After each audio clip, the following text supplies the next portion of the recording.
Igbo mma mmanụ. Igbo bụ Igbo ndị nje eme ọnụ. Ụtụtụ ọma nụ ee. Asị onye Igbo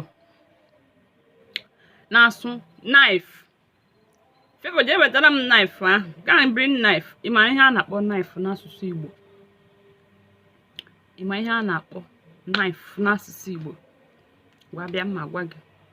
That kitchen knife. Ihe a na-akpọ ya n'olu Igbo bụ mma ekwu. Mma dị iche, mma bụ general name a na-akpọ cutlass, anything bụ mma. But in kitchen knife, that kitchen knife, ihe a na-akpọ ya n'olu Igbo bụ mma ekwu. Ịmụtala nke ahụ taa.